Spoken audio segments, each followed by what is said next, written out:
T के founder Anand Kumar मेरे साथ हैं और आरके सिंह, बस थोड़ा सा मुझे वक्त दीजिएगा। प्रोफेसर आनंद, ये पूरा माजरा, पूरी कहानी, ये सब आपके सामने है। 23 लाख बच्चे इस भ्रष्ट सिस्टम के शिकार हुए। ये जिम्मेदारी किसकी है सर?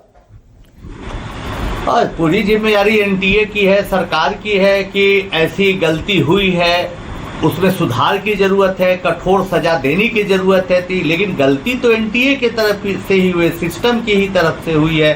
साथ साथ से पूरा सिस्टम भी हम बोले, साथ साथ हम लोगों को ये बोलना होगा कि कहीं ना कहीं जो लोग शिक्षा को व्यवसाय बनाए हुए, कोचिंग माफिया जो कि सैकड़ों हजारों करोड़ में खेल रहे हैं, उन लोगों की भी मिली भगत है। और ऐसे ऐसे बच्चों को लालच देने, कटु सत्य है, लेकिन बच्चे को लालच देने वाले लोग को संरक्षण देने वाले कुछ माता पिता भी है। तो आज की युवा पीढ़ी शॉर्टकट चाह रही है, गेस क्लासेस चाह रही है, तुरंत चाह रही है, ऐसे ऑनलाइन ऑफलाइन क्लासेस चलाए जा रहे हैं। क्यों नहीं सरकार रोकती है जिसमें सफलता की गारंटी का दावा किया जाता है, क्वेश्चन लड़ाने फंसाने के लिए लोगों को बुलाया जाता है। तो रोक तो शुरुआती दौर से होनी चाहिए। ऐसी परंपरा विकसित क्यों हो रही है? कोचिंग के लिए लॉ बनाए जाते हैं, एक्ट बनाए जाते हैं, लेकिन ऐसी घटनाएं जब होती है कुछ दिन तक चलता है, फिर कोचिंग माफिया फिर बेलगाम हो जाते हैं। तो क्यों हो जाते हैं सर? ये जिम्मेदारी किसकी है? ये सरकार की जिम्मेवारी है। और तो सर इसमें एक सवाल और आपके सामने रख देती हूँ, अगर ये एनटीए की, नेशनल टेस्टिंग एजेंसी की, precisely for this examination NEET undergraduate, अगर इसकी बात करें और एनटीए की जिम्मेदारी है, तो एनटीए का कंडक्ट कराए हुए कितने एग्जाम कैंसिल हो गए, रद्द हो गए? 2024 में 4 एग्जाम रद्द हुए sir, NCET, UGC net, CSIR UGC net, और फिर 26 में फिर ये लीक हो गया।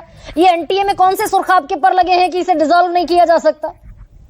एकदम किया जा सकता है। कहीं ना कहीं सख्ती की जरूरत है। जो लोग इसमें मिली भगत है उन पर सख्त कार्रवाई की जरूरत है। जो इसके हेड है उनसे सवाल पूछे जाने चाहिए, उन पर जांच होनी चाहिए, क्योंकि अगर एनटीए अच्छी परीक्षा कराती तो कौन गवाही मिलता? उसी संस्था को मिलती। तो खराब हुई है तो उसी की जिम्मेवारी है ना। कहाँ गलती रह गई, कहाँ खामी रह गई, इसका तहकीकात होना चाहिए। छोटे ये जो सर, एक सेकंड, आप ही के बिहार में 2 बरस पहले मुजफ्फरपुर से, मोतिहारी से कितने लोग पकड़े गए, दर्जनों, और वो सब छोटे, कोई हेल्पर का काम करता है, कोई कहीं किसी बहुत छोटी मोटी सी नौकरी में है। ये असल लोग हैं जो इस नेक्सस को चला रहे हैं, या हम इनको पकड़कर इतिश्री कर लेते हैं कि भाई हो गया, पकड़ लिए 12 लोग? नहीं, इसके पीछे जो बड़े लोग हैं उनको तो कोई छूता भी नहीं। ये लोग तो बेचारे गरीब लोग, बेचारे नहीं है, ये लोग भी गलत लोग हैं, लेकिन इनके पीछे जो बड़े लोग हैं उनको छोड़ दिया जा रहा है, उनको कोई नहीं पूछ रहा है उनके ये करवा कहां से रहा है, उनसे बेचवा कौन रहा है,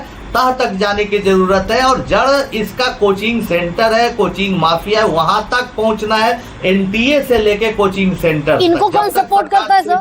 इनको स्टेट गवर्नमेंट, लोकल एडमिनिस्ट्रेशन, ये जो कोचिंग संचालकों की आप बात कर रहे हैं, इन्हें कौन सपोर्ट करता है? डिस्ट्रिक्ट मजिस्ट्रेट करता है, सुपरिटेंडेंट ऑफ पुलिस करता है, स्टेट गवर्नमेंट करती है, कौन इनको बैक करता है? कोई ना कोई तो सपोर्ट जरूर करता है, कोई ना कोई तो आंख जरूर बंद करता है। ये जांच का विषय है जो सीबीआई करेगी, लेकिन आंख तो बंद किया जा रहा है। वरना ये लोगों की इतनी क्षमता तो नहीं है कि गेस्ट क्लासेस चला लें और लोगों को चकमा दे, और रात भर पढ़ लो और तुम पास हो जाओ, ऐसे इश्तहार दे, एडवर्टीजमेंट दे, और कोई रोकने वाला नहीं है। नहीं सर, ये प्रिंटिंग से लेकर, क्वेश्चन पेपर सेट होने से लेकर, प्रिंटिंग तक, और प्रिंटिंग से लेकर ट्रांसपोर्ट तक, और एग्जामिनेशन हॉल तक पहुंचने तक ये दावा होता है कि भाई फुल प्रूफ सिक्योरिटी है। नहीं, ऐसा नहीं है। कहीं ना कहीं से तो क्वेश्चन लीक होता है। फिर सरकार को यह भी बतानी चाहिए। मान लिया जाए कि इस बार ऐसी दुर्घटना घट गई तो जांच में क्या आया, कौन पकड़ा गया, कहां से लीक हुआ, ये जनता को जानकारी देनी चाहिए। और अभी तो सरकार को सामने आके बच्चों को भरोसा दिलाना चाहिए कि नहीं, जो हुआ गलती हुई। अभी बच्चों का दर्द समझिए, बच्चे कितने घबराए हुए हैं। हम लोग इतनी बात कर रहे हैं, बच्चे सुन रहे हैं, पेरेंट्स घबरा रहे हैं। बल्कि हम तो आपके चैनल के माध्यम से एक रिक्वेस्ट करेंगे तमाम लोगों का कि बच्चों का ख्याल रखिए और इस बात को जरूर मानिए कि उनका भविष्य कीमती है, दांव पर लगा है। उनको अच्छी बात बोलिए कि ठीक है, परीक्षा रद्द हो गई है, ये राहत की थोड़ी सी बात है, कोई बड़ा सुसाइड कर लिया था 2020 में एक बच्ची ने। एनटीए ने ऑनलाइन पोर्टल पर 6 नंबर दिखा दिए, उस बच्ची के आए, बाद में ओएमआर शीट जांची गई, उस बच्ची के 500 नंबर मिले, बाद में परिवार वालों ने जांचा, तब तक उसने सुसाइड कर लिया। हाँ, बहुत गलतियां हैं, लेकिन जो बच्चे उनका हम लोग हौसला बढ़ाए, अगले परीक्षा के लिए उनको प्रिपेयर करें, मानसिक तौर पर उनको तैयार करें, और साथ साथ सरकार का काम है कि इसको जांच करके जल्द से जल्द त्वरित कार्रवाई करके उसको इतनी सख्त सजा दे ताकि देश देखे और अगली गलती कोई करने में अच्छा सर, कोई ऐसा दुस्साहस न करे। ये आनंद कुमार, ये सामान्य स्थिति देख रहे हैं कि पिछले 5 बरस में 1.25 करोड़ बच्चे इस नेक्सस का शिकार हो गए। ये सामान्य स्थिति नहीं, बहुत चिंता का विषय है, बहुत घबरा देने वाली बात है। आप लोग इतना इस बार आवाज उठा रहे हैं, लोग इसके खिलाफ हैं कि भाई ऐसी चीजें क्यों हो रही है, तो कुछ न कुछ अच्छा समाधान जरूर आना चाहिए, ऐसा हम भी उम्मीद करते हैं। और सरकार से मेरी भी गुजारिश है, रिक्वेस्ट करती है कि ऐसी खबरों से पूरे देश की छवि पूरी दुनिया में खराब होती है। नहीं पर सर आनंद कुमार, हम आप तो बड़ी अच्छी बातें कह रहे हैं, ये होता दिखता है क्या?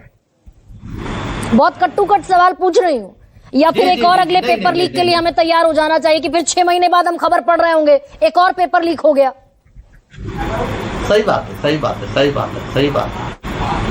इसके लिए जरूरी है, हम तो बता ही रहे, इसका समाधान भी बता रहे हैं कि इसको जड़ तक जाना चाहिए, तक। अब जो पीछे हो गया, चलिए उस पर डिबेट हो रहा, अच्छी बात है, लेकिन आगे ना हो इसके लिए तो जड़ तक जाना चाहिए, कोचिंग सेंटर तक जाना चाहिए। आपने सही बोला, जो गार्ड का काम कर रहा है, जो ड्राइवर का काम कर रहा है, उसको आप पकड़ रहे हैं, लेकिन उसको कौन सा रक्षण दे रहा है, इसको आप नहीं पढ़ रहे। कौन कोचिंग माफियाओं को गेस्ट क्लासेस ऑर्गेनाइज करने के लिए कह रहा है, अगर नहीं भी कर रहा तो रोक क्यों नहीं रहा? बहुत शुक्रिया। ठीक है सर, बहुत सारा thank you for your valuable time R K Singh.